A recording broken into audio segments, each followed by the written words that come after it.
Sementara itu di Bekasi, Jawa Barat, yang telah disetujui PSBB-nya oleh Menteri Kesehatan, Pemkot Bekasi juga akan membuat aturan khusus dalam penerapan PSBB. Ada 29 titik checkpoint didirikan di seluruh kota Kabupaten Bekasi sebagai bagian penerapan PSBB. Sebelum disetujui, PSBB pemerintah Kota Bekasi sudah lebih dulu melarang beroperasinya pusat perbelanjaan dan pusat keramaian. Lalu bagaimana persiapan pemerintah Kota Bekasi untuk menghadapi penerapan PSBB ini? Kita akan berbincang dengan Wali Kota Bekasi, Rahmat Effendi, yang sudah tersambung melalui sambungan Skype. Assalamualaikum, selamat siang Pak Effendi. Waalaikumsalam Ya, warahmatullahi terima kasih telah wabarakatuh. bergabung di Kompas Siang dengan Radi di sini. Pak Effendi, apa saja yang sudah disiapkan untuk penerapan PSBB di Kota Bekasi ini? Ya, kami baru saja selesai rapat, Radi. Kalau PSBB ini kan sebenarnya kita tinggal melegalisasi dari kegiatan kebijakan wali kota yang berkenaan dengan karantina wilayah terbatas. RW siaga, semua sudah kita lakukan. Bahkan barusan tadi karena kita masih belum mendapatkan kepastian bantuan ya berkenaan dengan dana DTKS dari provinsi, saya memutuskan akan sesegera mungkin untuk mengeksekusi 130.000 KK non DTKS. Ada 130 kepala keluarga ya Pak yang sudah didata? 130.000 KK dari di luar DTKS ya. Di luar DTKS? DTKS itu adalah data terpadu kesejahteraan sosial. Baik. Ini anggarannya memang ada anggaran khusus atau memang ada anggaran yang sifatnya force major gitu Pak? Ini post major. Force major ya, kita Pak, ya? ambil dari refocusing, pergeseran maupun juga dari BTT. Ya. Bantuan yang disampaikan terhadap sejumlah kepala keluarga itu nantinya akan berapa per kepala keluarga, Pak?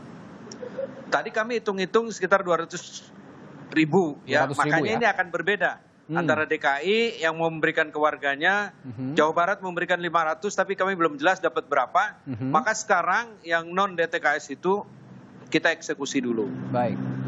Ya, Pak Effendi, jika kita melihat di DKI Jakarta banyak warga DKI Jakarta yang punya pekerjaan informal dan ini yang paling terdampak. Apakah situasinya sama dengan di Kota Bekasi?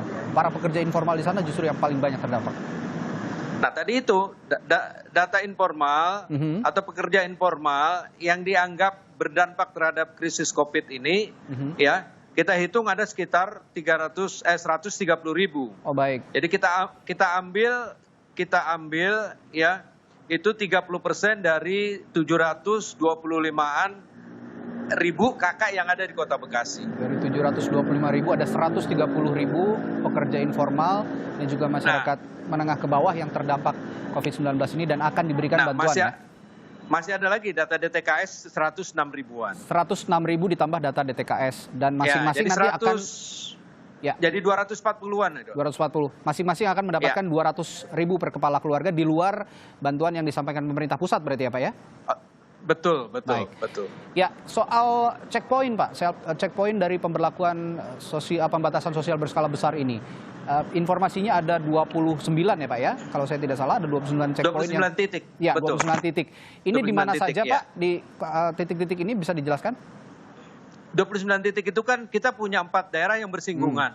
Kabupaten Bekasi, Kabupaten Bogor. Kabupaten Bogor itu di Pilanusa Indah ya, terus di Keranggan, terus dengan Depok, Depok itu Cibubur dan DKI. Jadi ada 4 wilayah itu ya, itu ada 29 titik. Tentunya kita tidak hitung jalan-jalan tikus ya.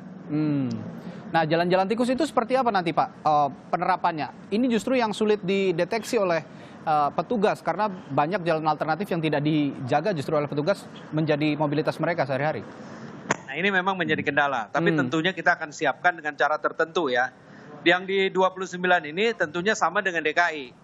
Fasilitasnya kita sediakan masker kalau dia tidak punya. Terus kalau dia masuk ke Bekasi dengan penumpang tertentu pun juga harus ikut standar ya. Di depan tidak ada penumpang, di belakang dibatasi ya. Terus ya kita karena Pergub DKI mengatur sedemikian rupa, kita lebih mengadop pada Pergub dari DKI. Dan ini sudah dikoordinasikan dengan Gubernur DKI Jakarta Anies Baswedan ya Pak? Kan sebenarnya pada saat kemarin ada telekonferensi dengan Gubernur DKI, DKI mengajak kita karena ini kan nggak selesai kalau parsial-parsial. Ya, pemerintah DKI Jakarta sendiri kemarin mengeluhkan bahwa sebenarnya warga DKI Jakarta sudah memenuhi secara detail begitu, sudah memahami secara detail terkait penerapan PSBB ini. Namun daerah-daerah penyangga, warga di daerah-daerah penyangga seperti Bekasi juga di daerah Anda ini yang justru belum tersosialisasikan dengan baik terkait aturan penerapan ini. Anda punya upaya khusus untuk menyosialisasikan lebih gencar lagi kepada warga Anda, Pak? Tentunya sekarang pada saat kita tetapkan, entah besok, karena kami kan menetapkannya harusnya sama. Baik. Kebetulan nanti jam 1 ini Gubernur akan melakukan telekonferensi, Gubernur Jawa Barat, biar nanti sama. Besok, hari ini, atau kapan. Kita siap. Hari ini sore pun juga kita siap. Ya. Dan warga Bekasi, Kota Bekasi juga punya warga sebagai komuter yang sehari-hari bekerja di DKI Jakarta. Anda punya data berapa banyak komuter yang ada di Kota Bekasi yang bekerja di Jakarta, Pak? Kalau normal itu kan sekitar 60% dari jumlah penduduk yang 60% ada. 60% dari jumlah penduduk Bekasi? Ya, karena kan mereka memang lebih banyak mencari sumber penghasilan bekerja di Jakarta. Ya, ini yang... Kan kalau di kereta api saja, ya, itu satu hari itu bisa 120.000 orang. Baik.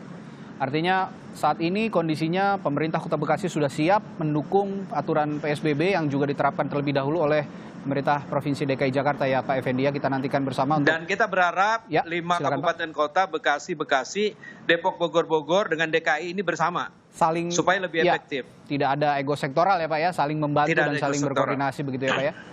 Ya. Baik, terima kasih Wali Kota Bekasi Rahmat Effendi telah berbagi informasi di Kompas Siang. Terima kasih Pak.